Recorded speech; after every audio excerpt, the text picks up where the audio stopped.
So good afternoon, everybody, and welcome to this week's MIFA Matters. I hope everyone's looking forward to being out of what we're calling lockdown 2, depending on where you are in the country. Hope people are looking forward to that tomorrow, and people have some nice things to start to look forward to as we get into this holiday period. So it's been a bit of a relentless year. We've all just been talking about that, and hopefully people have got their coping mechanisms, whether that's a walk, whether that's Daren's Olympic running, or I forget what he said he was doing, but it sounded energetic to me.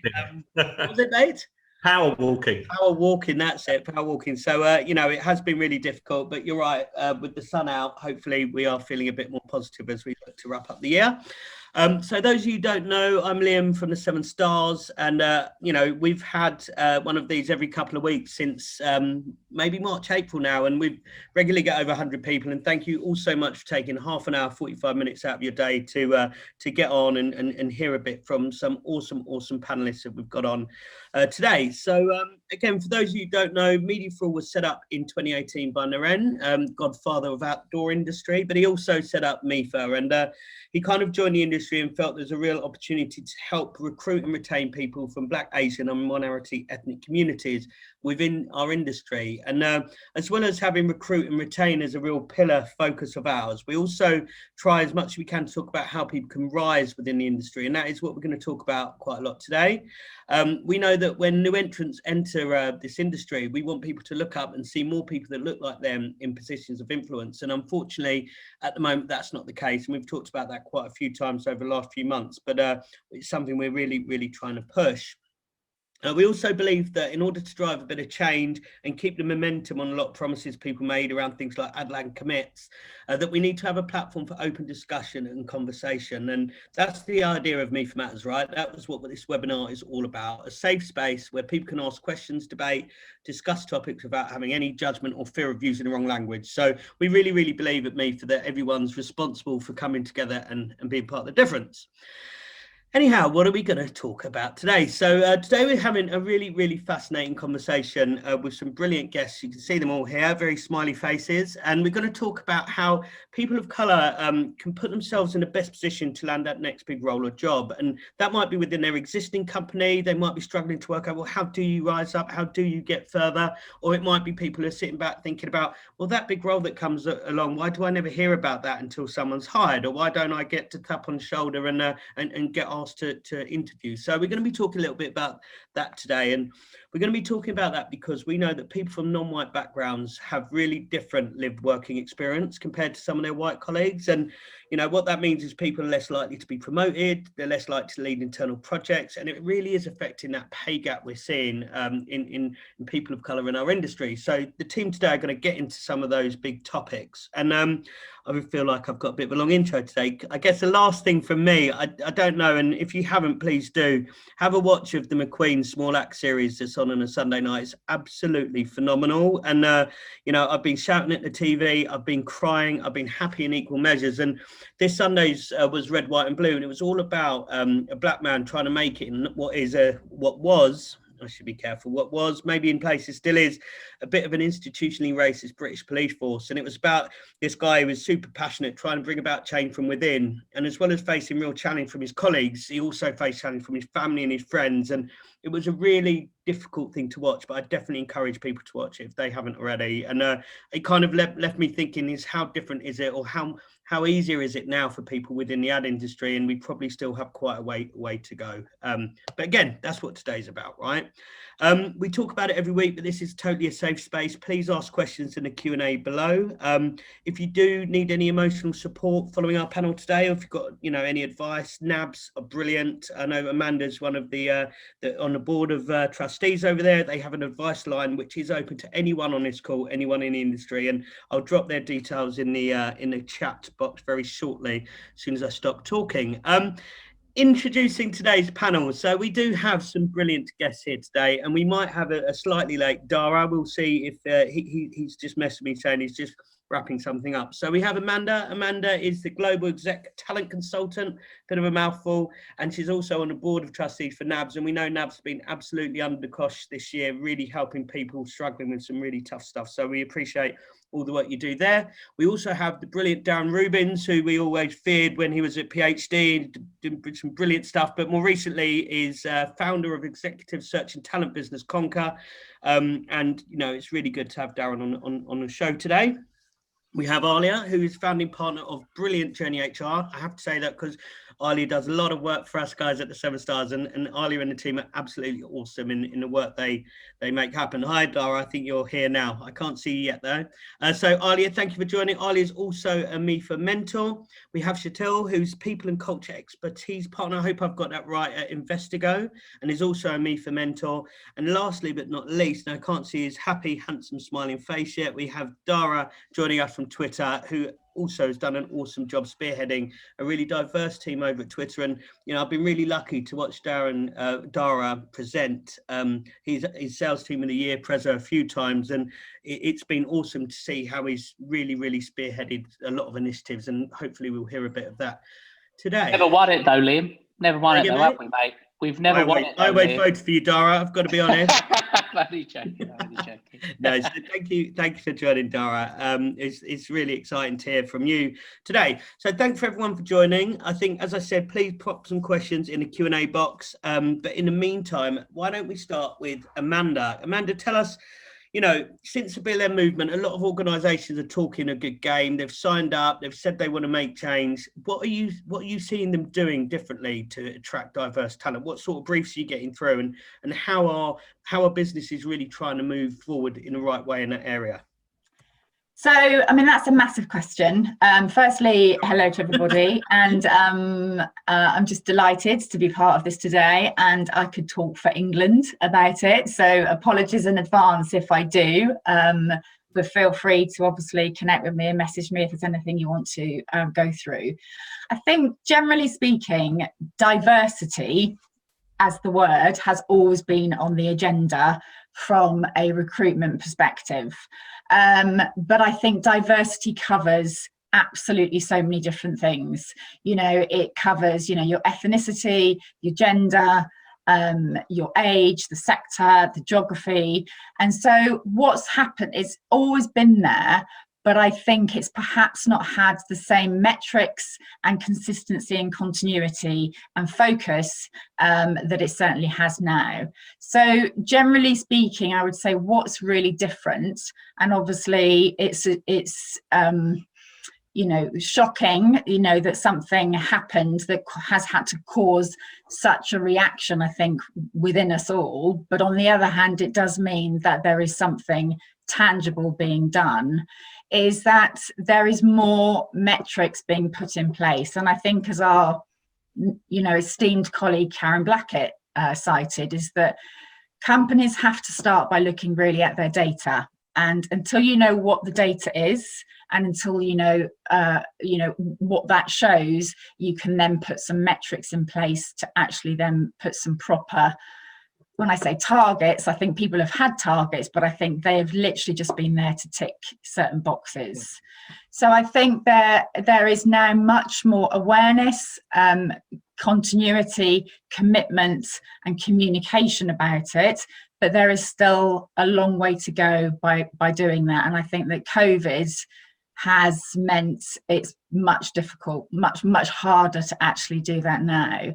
I do think we've seen, I was at Corn Ferry until June this year, and we had a specific function there, you know, for functional roles of HR.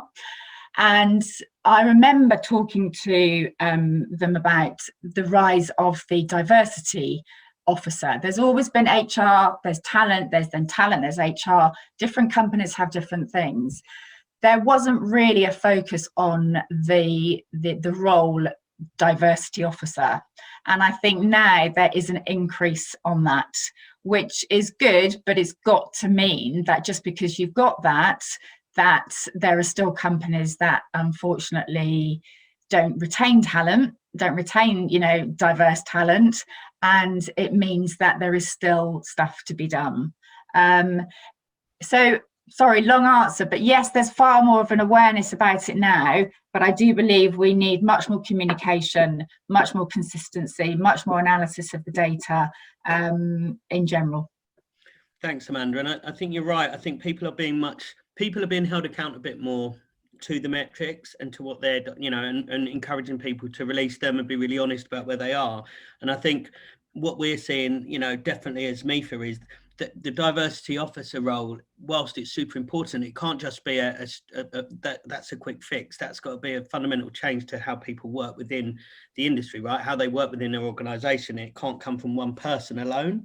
I think, no. Daren, one of the things for you, I think, just building on that is, are you being held to account the sort of people you go out and find? Are you being told you want to see this percentage of people, or you want to see that sort of person? And are people being a lot more, focused on delivering that sort of more diverse talent in the shortlist they're getting? I'm happy to say they are. I mean, hello everyone, by the way. Sorry, I've not been good at the hellos today. Hello, Daren. Right. Thank you for joining us today. So it's been really, really fascinating. We launched Conker nearly 2 years ago, and one of the first things that Liz and I did is we got out and about, something that you can't really do now, but we sat inside the offices of CEOs and chief people officers, and we went to see them really with an open agenda to find out what they were interested in. And out of those 100 meetings, I would say that I could count on one hand how many people raised diversity as a priority or even as a thing within their organisation. And we were genuinely shocked because, for Liz and I, we've got a track record of hiring diversity, of talking about it and promoting within, and we were quite shocked. So fast forward now to where we are today, we are literally leaning on an open door, which is fantastic. And I'm really pleased that companies now are, they've almost swung the other way. So we're almost getting to the point now where they're saying we don't want to see white men on the list, which actually is, in some ways it is problematic, but actually in so many ways it kind of corrects some of the failings that we've had in the past. I think my big watch out really is whether this is a moment in time. And I don't know how many of you know the work that Cephas Williams is doing, but I've been talking a lot to him of late, and he's doing all sorts of initiatives like the Black British Network. And, his biggest paranoia is this is a moment in time. It spiked everyone's interest, and everyone now is kind of getting with the program and saying we really need to be looking like we're doing something. And I think the proof will be if we're still here in 6 months and we haven't made the steps that everyone knows that we need to make. I'm pleased to say that a lot of the clients we speak to now are saying we absolutely, as an absolute minimum, have to have a fair representation of our long list and then short list. Something that Liz and I do is we've got all the checks and balances internally anyway, which has actually meant that of all of the hires that we've made over the past 2 years, over a third of them come from underrepresented groups. And I'm really proud of that stat, but I know we need to do a lot more in there. So look, I mean, the signs at the moment, as Amanda said, the signs are positive, which is that it's much higher up on the agenda. I think having a chief diversity and inclusion officer is good, but only if it's got the full support of the CEO. And if it is tokenism, if it is, I've ticked that box, that does not do the job. This absolutely needs to be driven by the top, from the top. And, we want to see a lot more CEOs saying, I have to see proper representation on the board. And by the way, I don't think that is the end of the destination. I think having fair representation is not where we need to end up. It's literally the start, because what I think we want to see is where boards recognise that if they don't have representation, they're missing out. And so it's not just do it for its own sake so that they can tell, other boards and their clients that they're doing the right things. It's so that they recognise the importance of diversity, and it would feel odd if they didn't have it. Yeah, Daren, look, that's awesome. And I think you're absolutely right. It's once people realise the power that comes with having a diverse group of people that look like the customers you're trying to sell to, looks like the clients that you're working with. Once you have that, it can really empower your business to become more and more successful. And it still feels like whilst it's a tick box or whilst it's a, a moment in time thing, no one's really understanding the real opportunity here, which is you're just not getting the best people if you've not got a group of people that are diverse. And I guess, Aliya, thanks for joining today. Hello. I'll remember to do the hello bit. There it is.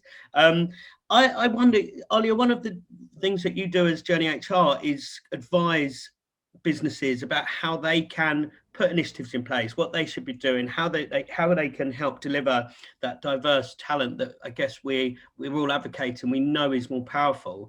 What sort of things should be putting in place, or what sort of real positives have you heard of in the last 6 months maybe that people could consider on this call? Brilliant. Thank you, Liam, and hello, good afternoon, everybody. It's a pleasure to be here. So I guess my insights over the past 6 months have been quite eye-opening in terms of people's commitment to really invest in diversity and make sure that it is on their agenda at board level conversations. I think that's been a heightened awareness definitely over the last 6 months with everything else that's been going on too. From what I have seen, going to work, I think people just generally, if we look at it top line, all need to feel like we belong in the places that we work. And belonging is a really important matter for all of us. We all have different connections to what makes us feel like we belong.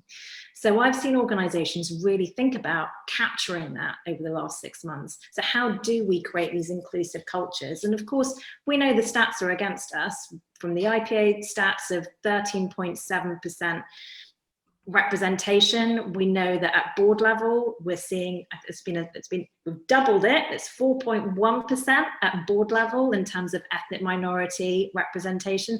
But we as an industry need to think about how do we create that belonging. So the organizations that we've been supporting have invested heavily in terms of understanding what discrimination is. There's been a huge amount of training, and that's not just specifically obviously for the ethnic minority group and populations within their organization, but if we don't understand what it is, we have a problem. So education, investment in education across the whole organization has been a starting point for a lot of businesses. And then a real review of people practices. How are we hiring? What are our biases? Making sure people are aware and understand and recognize the bias that plays into decision making. Thinking about how people are promoted. Just a top line summary, the insights that I have gathered over the past 10 years of running JourneyHR with my business partner Sue and my great team has been career development. Every engagement survey we have ever rolled out in any organization within our industry has always highlighted career development as an issue. No one knows how to do it. People feel uncomfortable in some cases about bringing their experience to the table. And I've noticed it through mentoring people as well, through MEFA, that confidence from some ethnic minority people is an issue and a barrier for having those conversations. So I would say, yeah, there's been lots of investment. I've seen lots of intent to make things better, but we have a big hurdle to climb. We've got lots to do. This isn't just something that founders and business owners need to wrestle with. This is a collaborative process. We need to engage with the talent in our organization to make it better.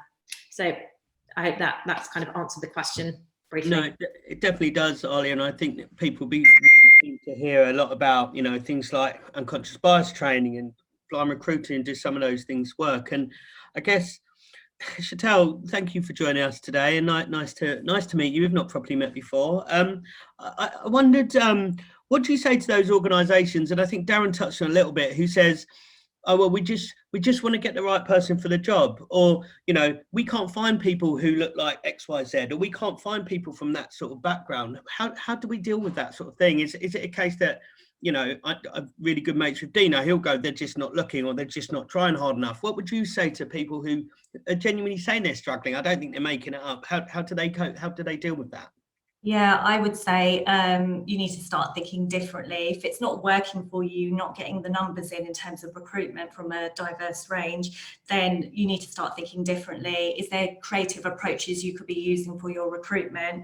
I haven't seen it or experienced it myself, but I think it's thinking outside the box and what kind of could you start expanding on your networks and using different recruitment agencies that actually do support BAME individuals? Do those recruitment agencies also embrace your ambitions as a company? They're an extension of you in terms of what you're trying to achieve. So do they embrace that when they're looking and actually contacting candidates? And when they're looking at candidates, do they, rather than tick boxing all the criteria and is there a match for match in terms of the job description, actually Can they kind of help the individual think about, are there transferable skills? If you were to approach this task in a different kind of way, what would that be? And open up that conversation rather than having every box ticked, because that's not going to be the case for BAME individuals, because you haven't had the exposure and that experience, but you can do it, that you understand that. So I think that, and I think from a company point of view, how do you get your EVP story out? So, so that people can feel like they belong, going back to what Ali was saying. So, can they see stories of when people have succeeded, or what are the values? And actually, can I then relate to that and feel like I can contribute and I can belong and I feel comfortable being in this organisation? And I think the other thing is, before people get to interviews, is there things that you can give them to educate them? So if you're going to send them a job spec, is there some company info that you can give them? So actually they've had a bit of a head start in terms of the language that they could be using in the organisation. So it feels natural when they are speaking. And I think in terms of creativity as well, are there other kind of career forums that you can create rather than just going down the recruitment agency route? Yeah. Could you be doing like pop-ups and things like that, or focus groups, even when you've got a kind of a problem within the company that you're trying to tackle, and beforehand you kind of do a focus group and you get people together, and then from that you're almost identifying future talent. So you're trying to grow your pipeline and who's on your radar that you could tap into should a role come up. Yeah, I think all of those, all brilliant suggestions, all of them. And I think the one that probably sticks out in my head is people sometimes default to those lazy shortcuts of, have they been to university? Have they got a degree? And quite frankly, if you're in media, I don't think that matters. Like, no offense to anybody, but I don't think that really matters. I think it's more about, it didn't really matter to me. Who are you after? What are the qualities? What are the behaviours do you want them to demonstrate? And I think it'd be interesting to hear from Dara a little bit, is how can you recruit based on behaviours rather than on qualifications? And will that maybe drive a different sort of pool of people that you end up with, Shetel? I think that's what you're saying a little bit. You have to turn on its head how we would normally go after looking for people. Yeah, absolutely. And Dara, is that your experience? Hi, mate. Is that your experience at, building your team as you've done at Twitter? Have you had to think differently about the qualities or the behaviours you're looking for in your people? And has that helped you to drive a more diverse team? What would you say your successes have been?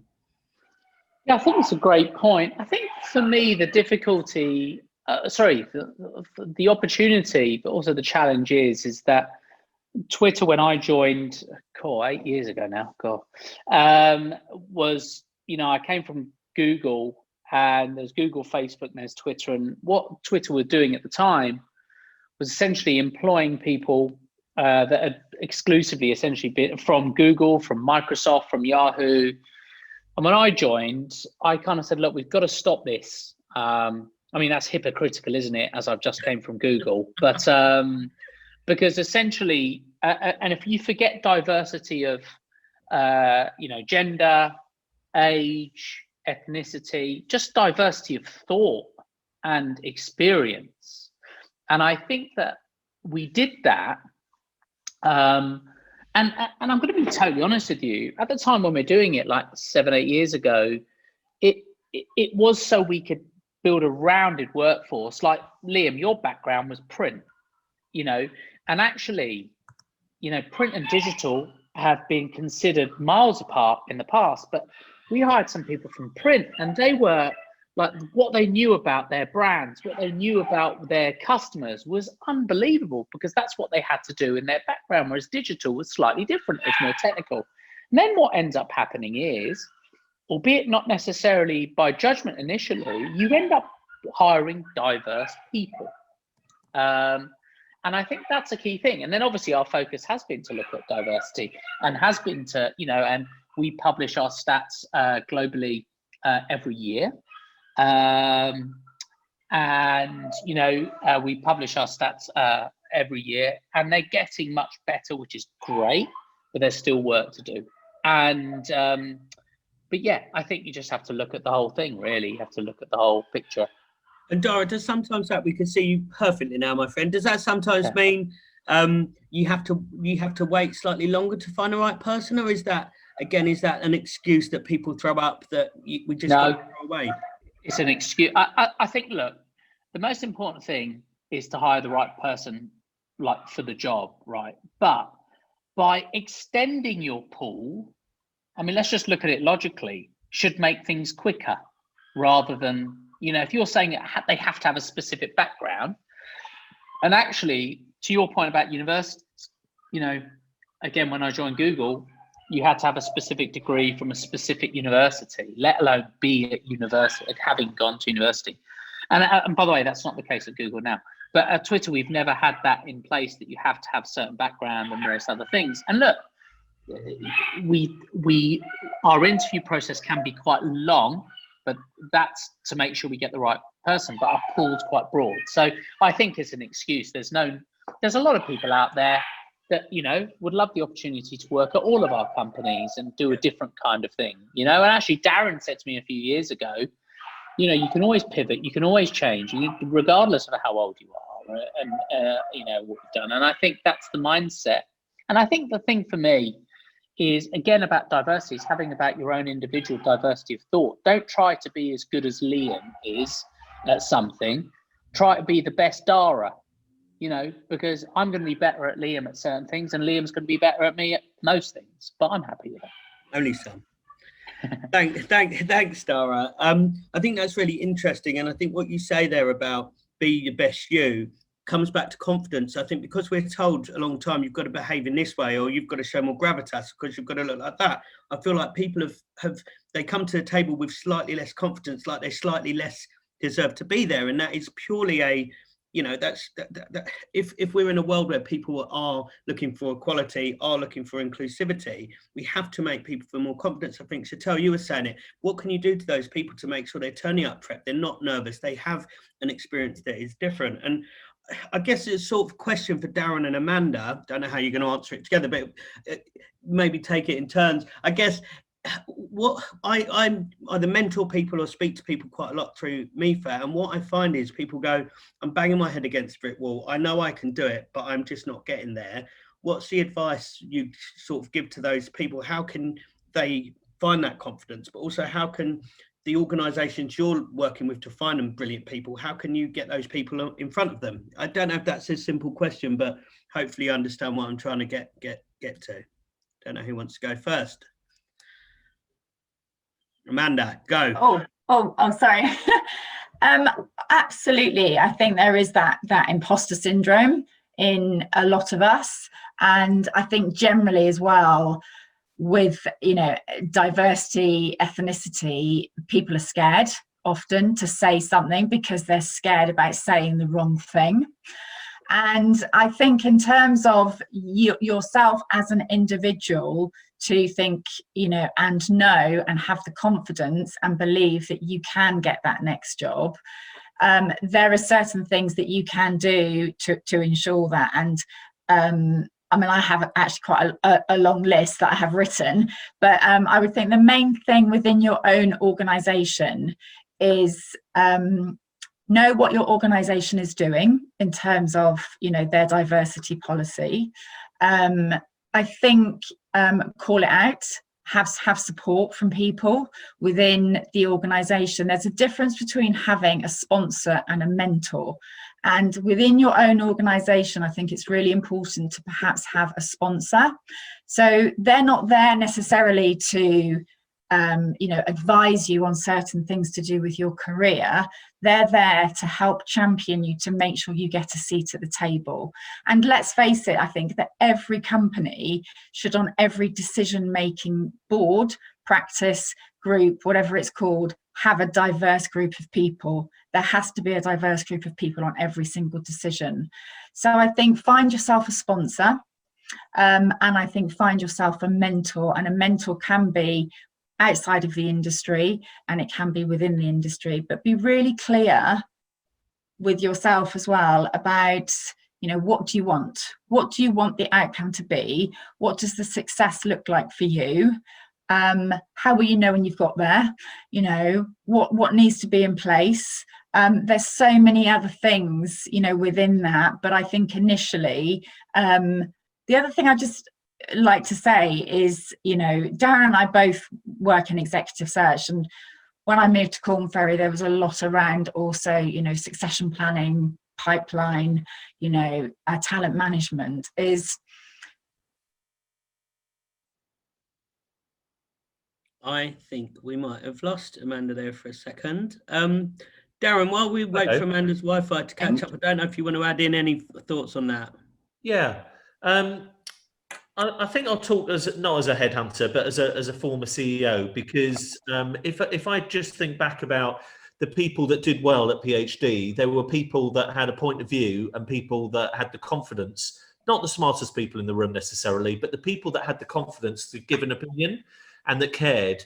And I think if you can be visible and be vocal in your organization, because our industry is all about signaling, right? Signal that you're ambitious, signal that you are hungry for more, signal that you're up for a promotion, and signal also to the likes of me and Amanda that you're up for a move as well, by the way, if anything interesting comes up. But it's all about signaling. And I think have the confidence to know that people want to see ambition. You know, they don't want arrogance. They don't want people that are, you know, trying to tread on each other's toe. What they want is for someone to be confident about having a point of view.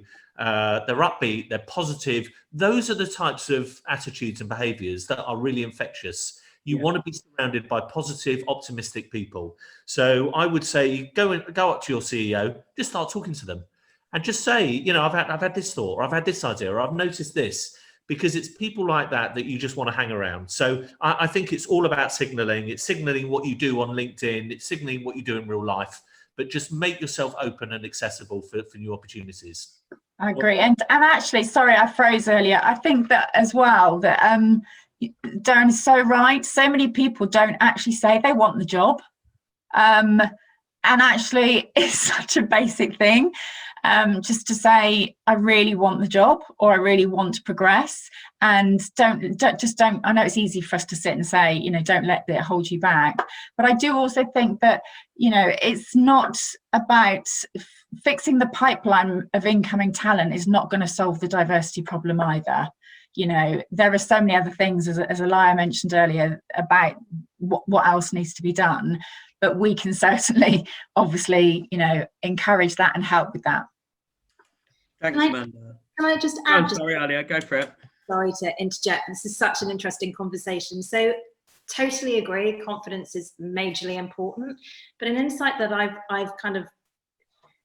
I've experienced from mentoring, especially at junior level, and I don't know whether this is spreading it too widely, but from a confidence perspective, especially for ethnic minority talent at junior level, it is hard because for some people, the environment that they've been brought up in from a cultural perspective is to respect your elders. That traditional mindset of have some deference. And that could apply to lots of different people from different backgrounds. It might not just be an ethnicity thing, but I've noticed that has been a barrier in terms of confidence, in terms of challenge, in terms of going up to the CEO. Oh God, what do I say to the CEO? They won't want to talk to me. So from my experience as a mentor, helping people understand that maybe there is some cultural stuff that you have to apply at home, but at work is a very different thing, and shifting that mindset has been quite interesting. So I think confidence is potentially a barrier from a cultural perspective, and how do we help them, and how do we help just generally people with that confidence at work is so important. Yeah. Asking for feedback can be really helpful to help understand where your strengths are, to be able to give you that confidence. Asking what people really want you to do to get to the next level as well. There's so much unclarity in our industry about what you have to do. For some managers, it might be one thing if you're working in the same job, and another manager might say something else. So getting clarity, asking really good questions, getting feedback, working on your confidence, I think are really important skills to master. Sorry for interrupting, but there you go. No, definitely don't be sorry for interrupting at all. That's awesome, Aliya. And what I like about what you were just saying is that linking together, if the issue is confidence or that feeling of imposter syndrome, Daren talks about signaling and being visible and vocal. And I think we've heard from Shetel, we've heard from Amanda about sponsors and mentors. I think if we can create that kind of flywheel, if we can create that almost virtuous circle and join those three things together, because feedback from a sponsor or from a mentor is super valuable, that will help your confidence, will help you to signal better. And I think, you know, whether it's MIFA, where we've got 90 plus mentors out there who are able to help and give their time up and support, or whether it's someone in your organization, I think there really, really is an opportunity to help drive some positivity in that feedback loop. I wonder, Shetel, in terms of, we've had a question come in anonymously. If you are in a organisation that's less than 25 people, how would you go about finding a sponsor, or how do you manage to get yourself a seat around the table? Because it probably seems impossible if you're only a small group of people. I wonder if you've got any thoughts on that.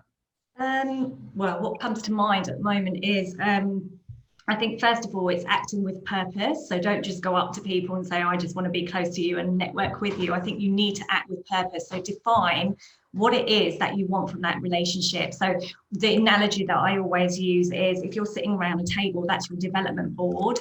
Who has a seat at your table, and how are they going to serve your purpose? So what is it that they bring? Is it the mentorship? Is it that they're a coach? Is it the safe place to go and speak about some things that you're struggling with? And then identify who those key people are, and then approach them with that. And then think about that relationship. How, you know, if it is a mentor relationship, it's about contracting there and actually defining what do you want from those sessions. And then just expanding what Aliya and everyone else was saying. I think it's a learning how to coach yourself in terms of confidence, that whole inside out approach. And for me, it's like the more you can heighten your self-awareness, so really understanding what your unique strengths are, what you bring to the table, will help navigate that. And I think just having that clarity and that emotional intelligence around it, because without that, you can't navigate the kind of the what's going on. And I also think about what motivates you, what are your drivers, and what's going to propel you forward. And then in the outside world, it's very much like, so that's you getting your house in order. And then the outside world, it's about thinking about where can you show up, where can you start refining your skills. So could you put yourself down for kind of cross-functional projects or anything like that, where you can start to elevate yourself, and then people at the senior level can start to see you. And that's especially if you're going for internal promotions. Well, thank you, Shetel. And I guess that point links in with a question we've had in here from Miranda. It's probably going to be the last question of today, I'm afraid. But Miranda talks about two different experiences, one in the US, one in the UK, working for a banking organisation. And Dara, I wonder if it's a question for you, and it's something that we've talked about before, around if you feel like you're not moving forward, if you feel like you're in an organisation that's not championing you, that's not backing you, how long do you give it? When, you know, it's easy, and it's easy for me to say in a role, in a job, that it's easy to say, well, get out. There's not as many jobs as there used to be. There's not much opportunity out there. So how do people deal with that? And I don't know, how do you stay motivated in that world, I guess? Yeah, look, I think there's no silver bullet answer here. And I think you hit the nail on the head, Liam. You know, a lot of us are lucky to have jobs during this period of time. But if you've got to work a minimum of 5 days a week for 9 till 5, which is approximately 70% of your life or 70% of your week, bit rubbish if you're not happy in that time. That means 70% of your life you're unhappy. Now, I don't have advice say leave after a week, 2 months, 3 months, a year, 5 years. But for me, what was important is learning. So once you stop learning, a job is a two-way thing, right? You know, it's a relationship between you and an employer. You know, they need to value you as much as you need to value them. And I think that find out, you know, if you're in a job that offers progression, that values you, that's great. But if you're not in a job, if you're in a job that doesn't, before jumping ship, certainly if there's no other option, see what you can get out of that job, what you can learn, because there's probably other things that, you know, like, for example, you mentioned that the question is specifically about large banks. The experience you can learn at banks, whether it's just cultural or about the finance industry or about relationships or negotiation, is invaluable.